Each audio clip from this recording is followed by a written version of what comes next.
It is with great enthusiasm I get to introduce Don LINDSEY. Don is a highly skilled consultant, project manager, trainer, and business analyst for all areas of QAD.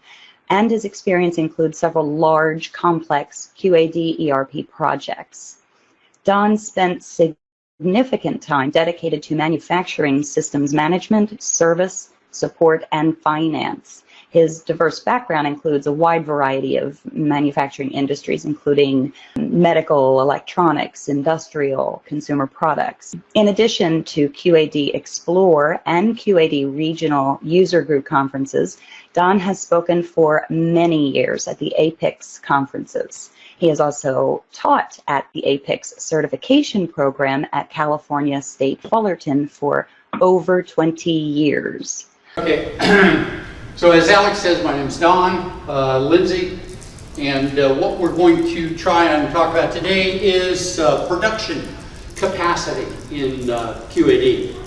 I have a friend, Andy Schmidt, who works for Sunmade Raisins up in Bakersfield, and when I gave my last presentation at Explore on MRP, Andy said, well, geez, you know, I'd really like to see a presentation on production capacity planning in QAD. So Andy, this is for you. So, okay, here's the agenda. We're going to talk about capacity. We're going to talk about load. We're going to talk about the 4 tools that we can use in capacity requirements planning to help us balance how much we have versus how much we need to make. We'll talk a little bit about scheduling and give you an idea of how CRP actually works in the background and what QAD does with the data that you'll find in your work orders and your routings and your departments. So here's an old truism from Apex. A plan that exceeds capacity will not get built and will build inventory. So unless you have a priority plan, which is the basic MRP or ERP flow through business planning, master scheduling, production planning, MRP, unless you've got a balanced field that gives you the ability to look at capacity, your plan's not going to get built. Now, capacity is defined in Apex terminology as the amount of work that can be done in a period at a place. It's usually stated in terms of standard hours. However, I have seen resource plans and rough cut capacity planning schedules done for cash, for square footage, for facilities. So these capacity tools can be applied to other things other than just standard hours. But it must be determined at each level, as just with, like I said, with the ERP system, you go down from business planning, production planning, master scheduling, MRP. You do the same thing with the capacity side of QAD or ERP. You can see here, you've got basically your priority planning tools, production planning, master scheduling, material requirements planning, and production activity control. And then on the right side, we see that we've got capacity tools to be able to do capacity planning at what's called RRP, rough resource requirements planning, RCCP, rough cut capacity planning, CRP, which is the twin sister of MRP, and then down at the bottom, we'll talk about input-output control. How do you do capacity planning down at the detail level of the system? If you look at the level of detail, you can see as you're going down the curve, you find that you go from rough cut, resource, CRP down to dispatching, and when you look at the planning horizon, you're basically going up that process. So how do you design the system? Okay, you've got a couple of key choices in your organization. Now, one of the things that I find a lot of times is that when you're going through the ERP implementation planning process, this whole capacity planning thing is kind of down, maybe lower priority in the implementation process. So yeah, we'll get to CRP when we get to it, and then finally you get QAD implemented in ERP, and you get your MRP planning, and you get your output, and all of a sudden CRP really never happens. So it kind of goes into what we might call an order launch and expedite process. So to design your system, you need to first talk about what you're going to measure, both in terms of capacity and in terms of load. And so you want to make sure that the definition of that is apples to apples. You don't want your capacity stated in standard hours and your load in terms of dollars. You have to have a unit of measure at each level in that capacity planning system, and you need to define the horizons that you're going to use at each level in that capacity planning process. Near horizon, more granulated; far horizon, less granulated, and at the aggregate level. And then, where do you plan? We'll talk about the places that QAD allows you to do that. And then you need to define your routers. Your routers are going to be key when you do capacity requirements planning, but you'll also have routers for the rough cut and the resource requirements level. So, capacity management, planning and controlling. That's the key to this whole capacity side of ERP, is that you're balancing and controlling the resources necessary to meet the production requirements. As I said, a plan that exceeds capacity doesn't get built. So you have to plan what you're going to do at each one of these levels, and then monitor, actually measure what happens with the capacity and the load as you work on a daily or a weekly or a monthly basis. Management capacity is at each plan. The first is at what we call resource requirements planning. Resource requirements planning is converting basically the production plan, can also be done at the business level, but primarily at the production plan, to measure the impact of that production plan. Does anybody do S&OP? No, the use of S&OP. So as you do that sales and operations planning, you can measure the impact on man hours, machine hours, storage, standard, shipping dollars, inventory levels. As I said, you are going to define what those tools are. Then as you work your way down the closed-loop system, we start to look at resource or rough cut capacity planning, which is basically the tool that converts the individual plan of end items that you're going to build and ship to your customers in terms of, again, either labor, equipment, cash, storage.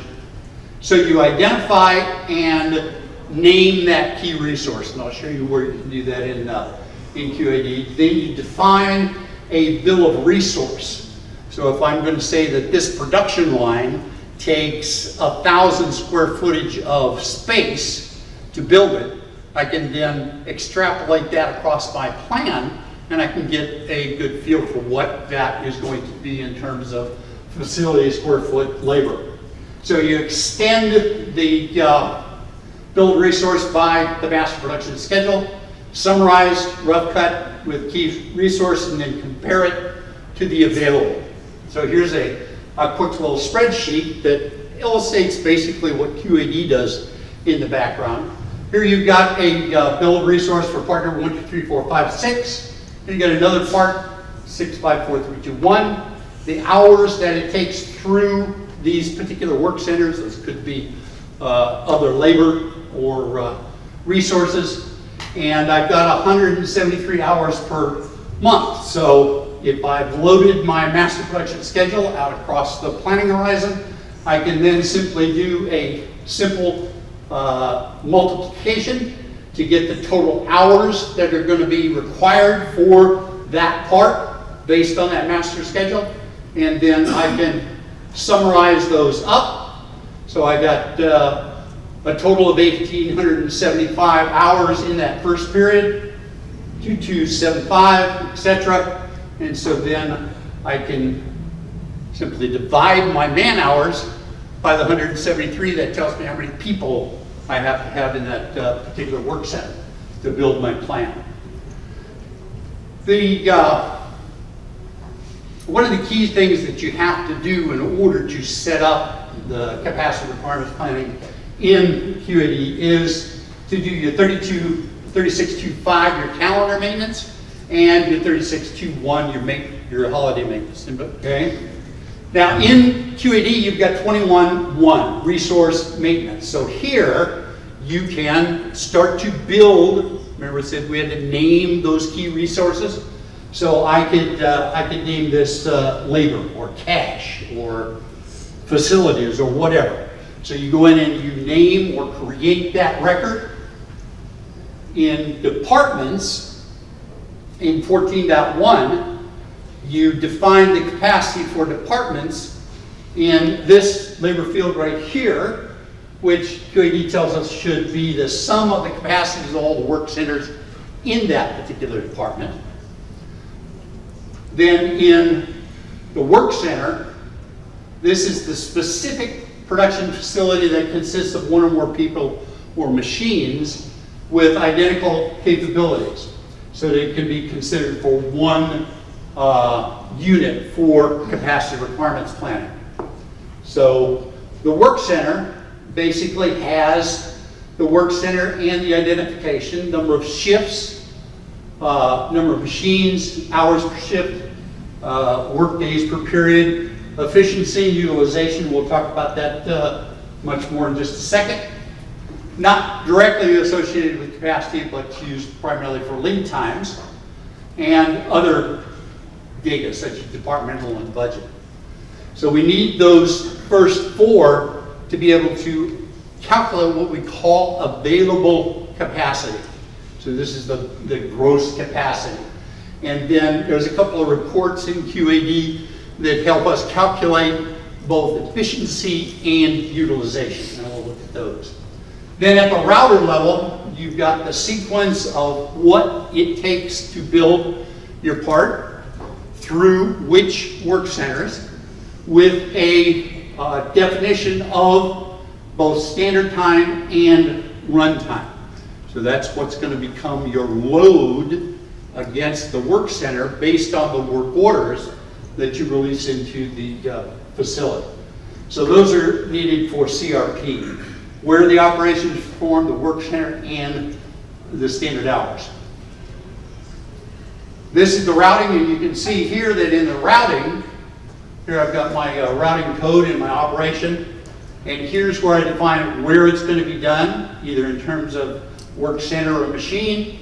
Then I've got queue time, wait time, setup, run time, and move time. And we'll talk about those in just a second when we get to what we call the 5 elements of manufacturing lead time. So here's lead times. What is lead time going to get us? Well, there's 2 basic kinds of lead times. There's the planning lead time in 1.4.7 or 1.4.17, the item planning maintenance.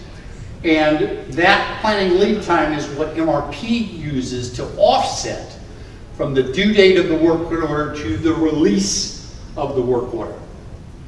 Now down at the scheduling level, that's where we're going to bring in the routing file and the work center file to actually take the due dates of the MRP planned orders and extrapolate that out to the CRP calculations, what is actually going to be loaded by work center. So here is probably one of the more important overheads I'll show you. This is what we call the 5 elements of manufacturing lead time. Starts with paperwork, okay? That's the amount of time that it takes you as a planner to get notified that you need to plan an order, and you get it ready. Go pull the prints or print the work order or whatever you have to do to get the part work order ready to send back to the warehouse. Then the warehouse has got to pick it, and that can take, what, a day, a minute, 5 minutes, 2 weeks? So you need to define what that pick time is. And then the first element of manufacturing lead time is what is called Q. And Q is the amount of time that a work order sits in front of a work center waiting to be worked on, okay? Then once it's started, you go through the setup process. Then as you actually get the guys out on the shop floor to actually start working on it, applying labor to it, you get run time. That's the time performing the operation. And then once it's done, it waits at that work center waiting to be moved to the next work center or to go into the queue of the next work center. Then you actually move it to the next work center in the operation. And you do that for every operation on the work order. So those 5 elements of manufacturing lead time are going to determine for you when load occurs at a work center.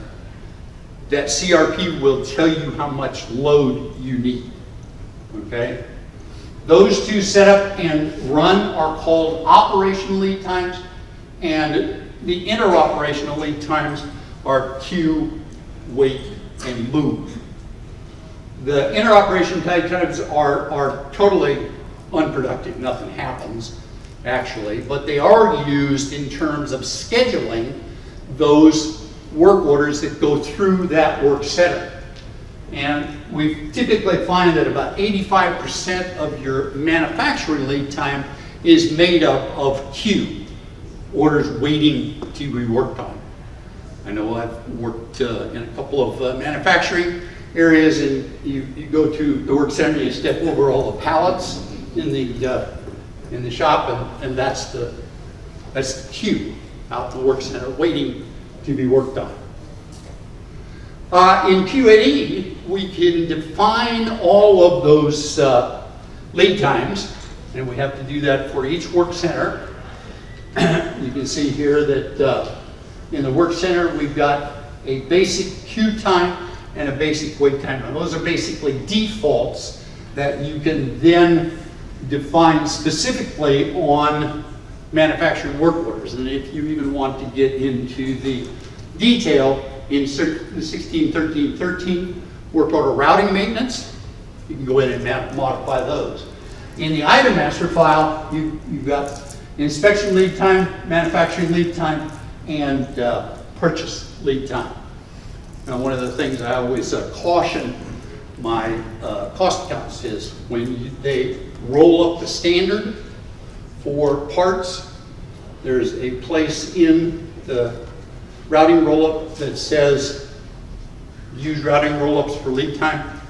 Don't do that, because if you do that, MRP will go 8 and give you all sorts of interesting messages. So those are the places in QAD where you actually define these 5 elements of manufacturing lead time and the lead time for MRP. Actual lead time. Actual lead time is what? It's the amount of time that you have expended on previous work orders through your manufacturing facility. So, can you produce a plant? Well, I've got available capacity, and available capacity can be reduced by a mix of work orders and product mix. If you change the types of work orders that you're sending through a particular work center, you're going to cause that actual lead time to vary. Work order queue time, and we'll see through input-output control that that's really what you want to reduce. You want to reduce your queue ahead of those manufacturing work centers so that you can reduce the amount of lead time and control how much WIP is out in the manufacturing floor. You've got order priorities. What's the order priority? I've seen order priority as a red flag or a sticker. Is that, or hot list. Anybody have a hot list that they've got on spreadsheet maybe? Yeah? That's order priority. It's better not to use spreadsheets in manufacturing environments. Better to make, these tools are available in QAD. Don't try and reinvent the wheel with spreadsheets. Order priority, operation priority, position of an order in a queue. So you can actually, if the system is telling you you need to start this particular work order 1, 2, 3, but you want to start work order 5, 6, 7, then you can change the order priority and affect the actual lead time.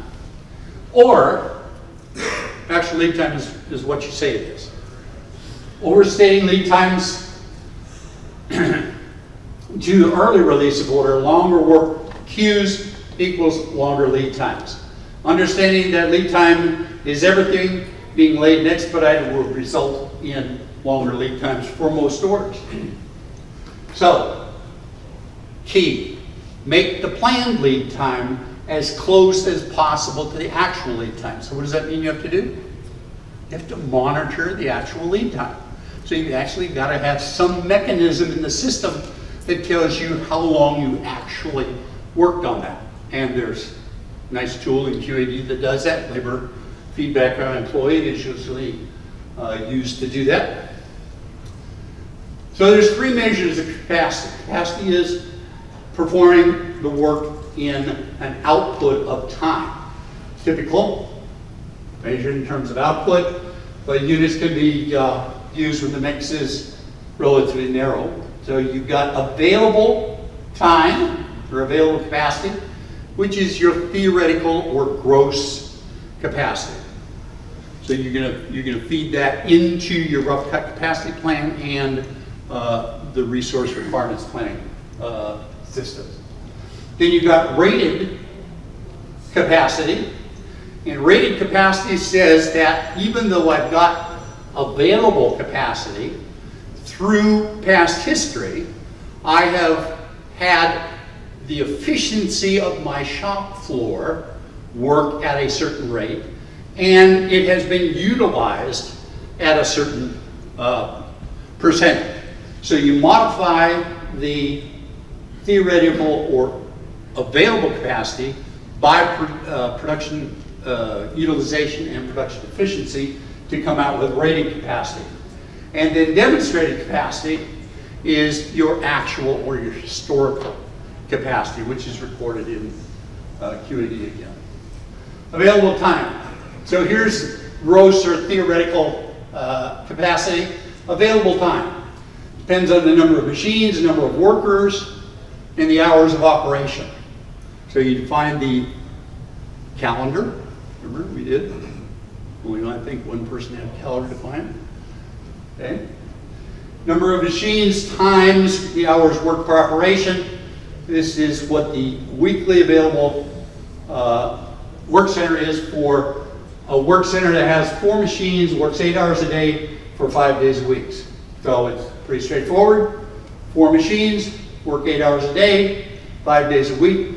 The theoretical or gross rated or gross capacity is 160 hours at that particular work center. So you modify that available through what we call the efficiency of the work center and how well it is utilized. Efficiency is actual output rated against standard output. So standard hours of work produced. So as you actually produce product, you can either do that through the operation completion transactions or through the work order completion process. And that is equal to the standard hours earned. So if you produce 100 parts and you say that it is a a standard hour of 1, that means that if you produce 100, you've earned 100 hours. So you take that standard hours of work produced and you divide it by the actual hours worked. So if it said you had to work 1 hour to get 100, and you actually worked 105, your efficiency is going to be less than 100.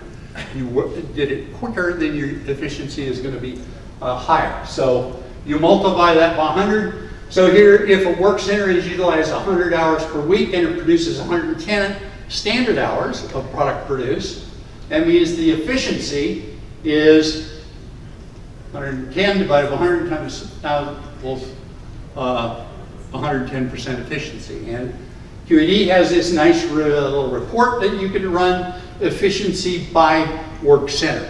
So that will give you the efficiency of any particular work center. Utilization is how well did you actually use that work center. So this is defined by actual hours worked divided by hours scheduled.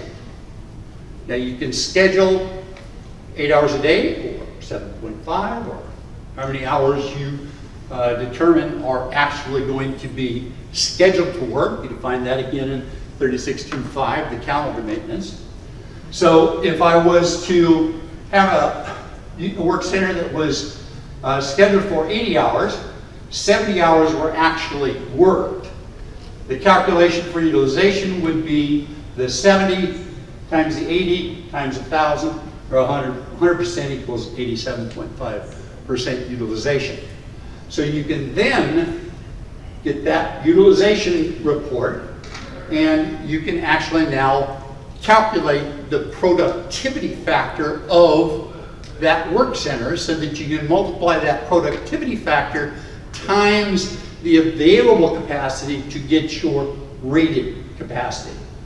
So here it says Happy's Lark, aka Mr. Bob, spent an entire 8 hours of shift yesterday setting up the machine, routing. Today he charged 4 hours to complete the setup. During the setup time in the frame, Bob spent 30 minutes for a safety meeting. We do that. You record that in non-productive labor transaction. Should be doing that. At the end of the shift, he had completed 1,500 units. What is the efficiency, the utilization, and the productivity for a work order that is going to be for 2,000 pieces? So if you take the routing for this, operation 20 or 500 pieces per hour, and you run for 14 hours of setup, Bob spent the entire 8-hour shift yesterday setting up the machine, because that's what the setup is. Today he charged 4 hours to complete the setup. During the time frame, Bob spent 30 minutes at a safety meeting. At the end of the shift, he completed 1,500 units. So his efficiency is 15 divided by 500, which is at 3 hours, plus 14 hours of setup equals 17. Divided by the 15 gives us 1.1%, 110% efficiency. If he's utilized that work center for 2 days, and he's scheduled for, or used it for 15.5, and he's scheduled at 16, he's got a 97% utilization. That means that his efficiency times his utilization equals 1.06. You can multiply that times the projected setup and runtime, and it's going to take him theoretically 16.87 hours to run that particular work order through that work center. So that's how, and you don't have to know that, because luckily QAD does all of that in the background, and it will set up that calculation for you. Demonstrated capacity. Here we've got, over the previous 4 weeks, the work center produced 110, 140, 120, and 130 standard hours. Okay? So what is the demonstrated capacity? And what is demonstrated capacity? It's just historical or actual hours that you've worked. So you can take those 5 weeks of production and divide by the 4, and that means you've got a demonstrated capacity of 125 hours. So if I've got a rated capacity, which is my available time times utilization times efficiency, work center consists of 3 men or 3 machines operated 8 hours a day for 5 days. Past utilization is 75% and efficiency is 110. That means that the available time is the 3 hours times 8 times 5, or 120 a week. If I take the 120 times the 75 and the 1.1, that means that my rated capacity is going to be 99 standard hours for that particular work center. So where does load come from? Well, load comes from work orders that are going to be processed through your facility. This is just a kind of an example of a machine shop where you've got turret plays and you've got drills and shapes. And as you run various parts through that machine shop, both the load and capacity are going to be very dynamic. And that's one of the things that we need to understand about CRP and capacity requirements planning, is that it's a very not complicated, but very dynamic sort of a process out on the shop floor. That's why it needs to be done on a regular basis. There's 2 types of loading that we talk about in terms of CRP. The first is what is called infinite load. And infinite loading is without regard for capacity. So MRP runs, MRP calculates the load that's going to occur for the work orders that are in the MRP and released as scheduled to receipts out the shop floor. And it's just loads those up against the capacity for the work centers and gives you what is called this infinite load. Now, what you do recognize is that with infinite loading, you have these periods of overcapacity. And so you're going to be using your capacity reports and your detailed capacity plans to find out which work orders are in those overloaded time periods and try and schedule or level that planning through the MRP process.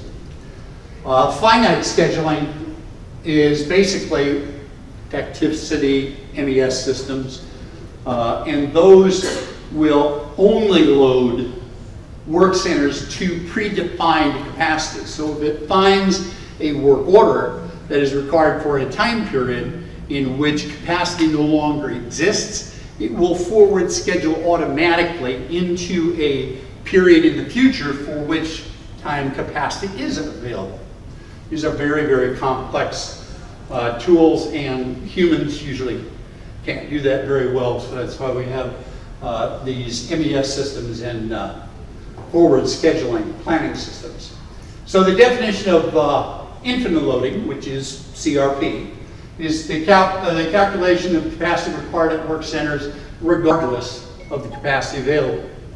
The purpose is to compare capacity requirements for released MRP planned orders against the planned capacity for each center, identify the periods overload and underload, and provide a basis to level that work.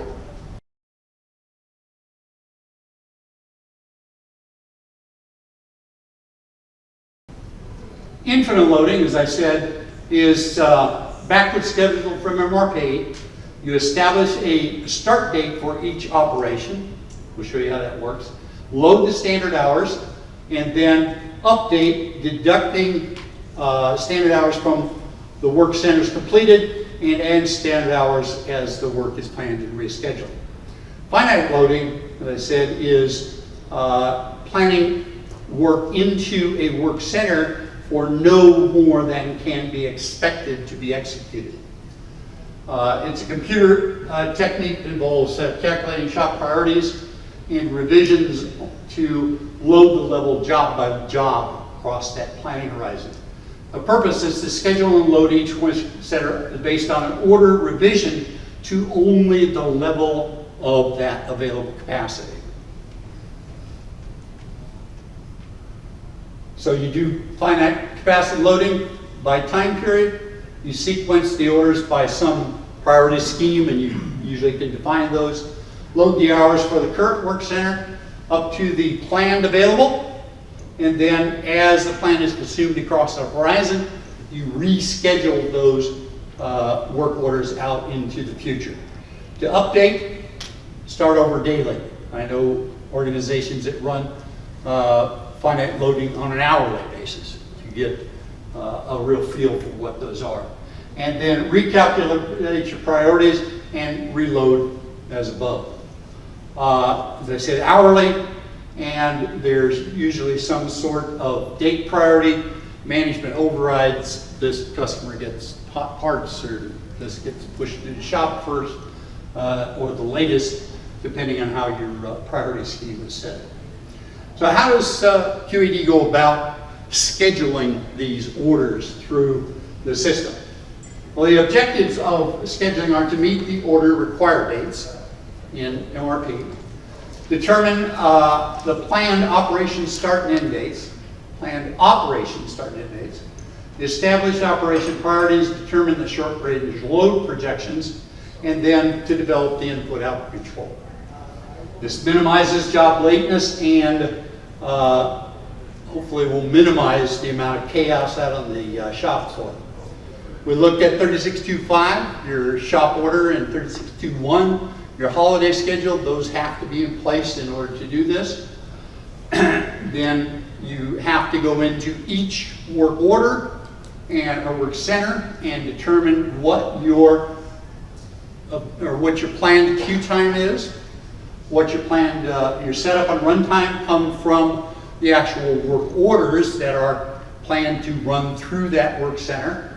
Then you need to load your wait time, your estimated wait time, and your estimated move time. And you do that for every work order or work center. You can also, as I mentioned, do it by the work order. If you want to use 16, 13, 13, you can get down to the actual detail. So here's how you schedule orders. Determine when the order should be started and completed. How do you do that? MRP. Calculate the operation time required for each work center. That's the setup and the run time. Then operation time, allow for the queue, wait, and move times that you've defined in your work centers. Then that is the basis of the CRP calculation.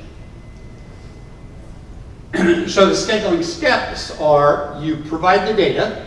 So if your routings aren't correct, if your work centers aren't correct, if your departments are not defined correctly, you need to go in and rework or massage those work center definitions. Then develop the shop calendar and the scheduling rules, and choose the scheduling method. Most of us are going to use backward scheduling from MRP, forward scheduling from a MES system, or a forward finite scheduling system, or it's a little bit more complex, a lot of money. So typically we're going to use backward scheduling, and then you go ahead and you schedule, and you perform this repeatedly, daily, hourly, whenever you need it. Multiplying the order quantity by the time per period plus setup, adding the wait and the move time for each individual work center.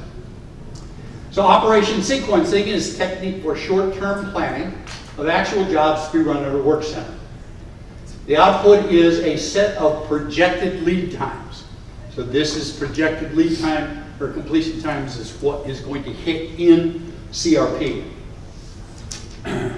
So you can see here a scheduling example. I've got a work order for 100 units from the routing. It's got two operations, goes through work center 8 and 9.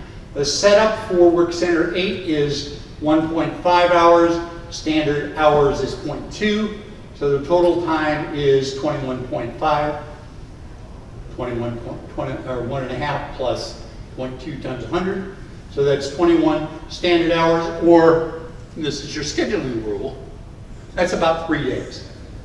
In operation 20, work center 9, same thing, that it works out to about 4 days. So if I calculate those days for operation 10 at Work Center 8 and operation 20 at Work Center 9. You can see I've got 3 days that are going to be done at Work Center 8 and 4 days at Work Center 9. So if the work order arrives at manufacturing date 103, it's going to take 2 days of queue, 3 days of operation. It's going to finish on manufacturing date 108. It's going to take 2 days to move it. It's going to get into the next operation, Work Center 9, operation 20. 4 days. It's going to be 4 days of operation time. It's going to finish on 118. It's going to take 2 days to move it to stores.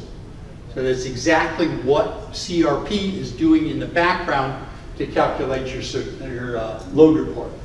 Here's an example of a load report.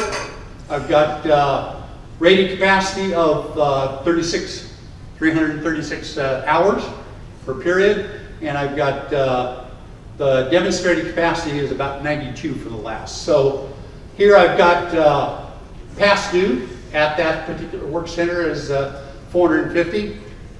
I ran this off of my report at work and it was much worse than that. I'll show you. But that means you got 450 to do, you got 350 to do in the first period. So what does that mean? You've got 800 hours that need to be done when you can only do 336. What does that do to MRP? What does that do to your ability to produce the plan? That's not good.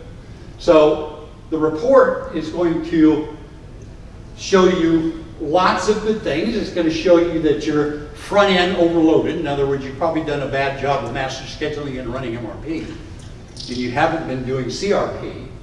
So, but it reduces over time.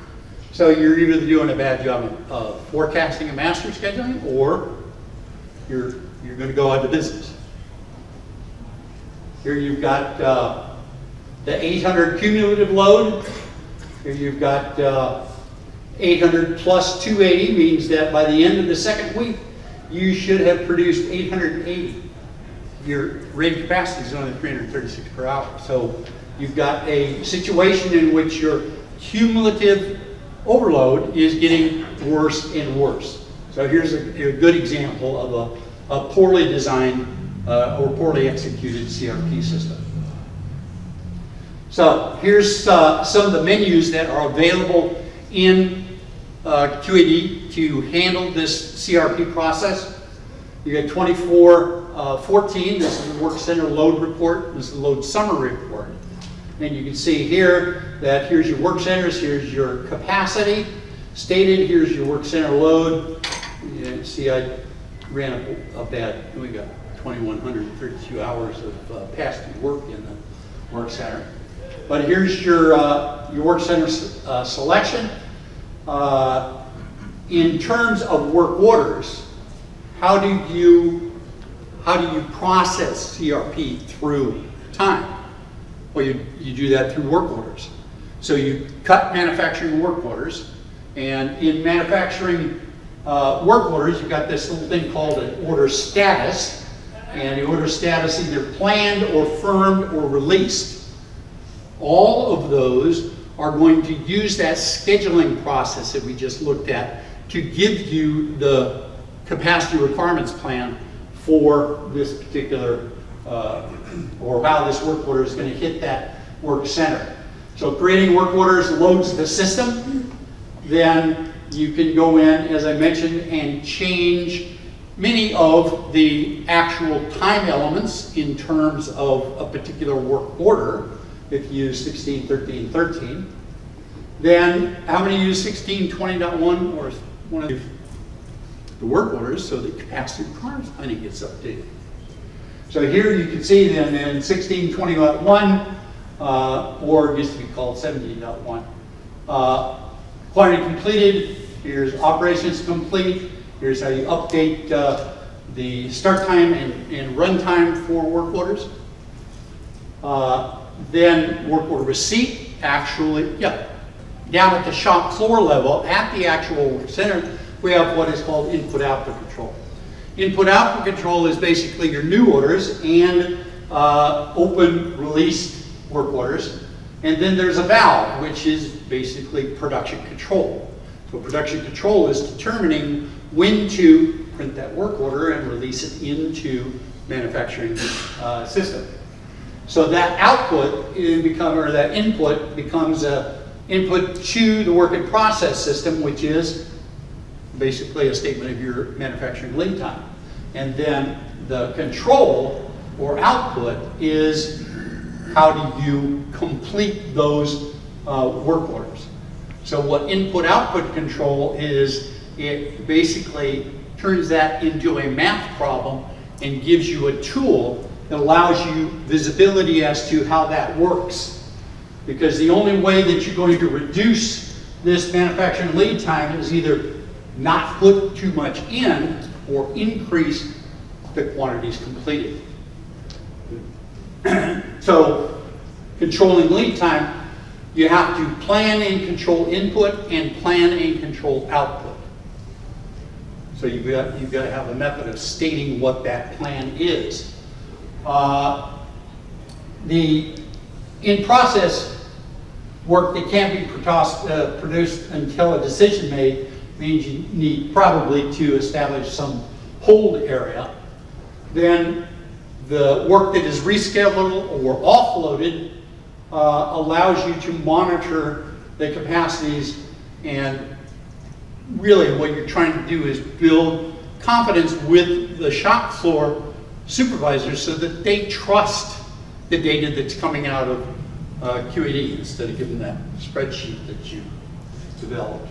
So here's a typical input-output control. You've got your planned input for the 5 periods across the horizon. You've got your planned output. You plan to output 40 hours per period. And then you actually start to apply input, and you actually complete work orders to get the actual output.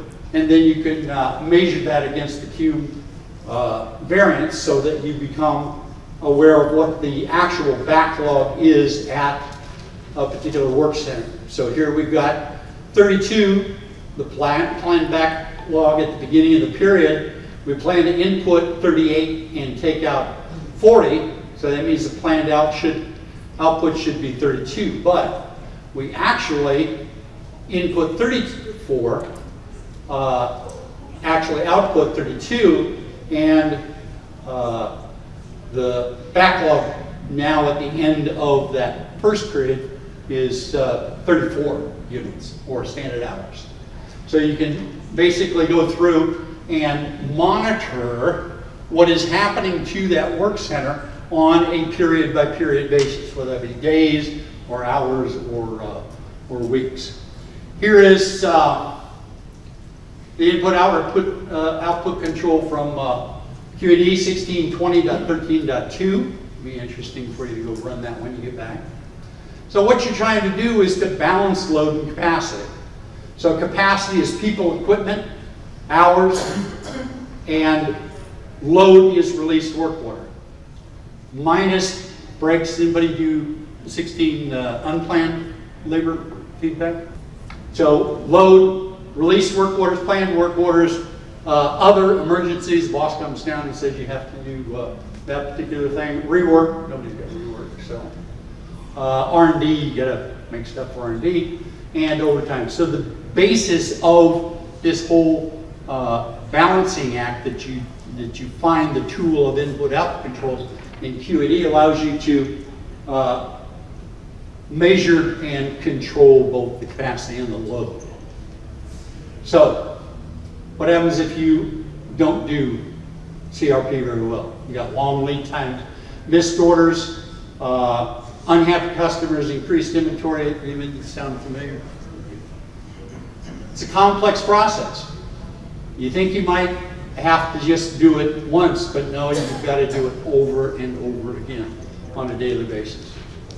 Alternates relieving overloads and underloads. To increase capacity, you can do tear downs, add shifts, work overtime. To reduce load, you can shift other resources, reschedule, do subcontracting. different ways to balance that loading capacity.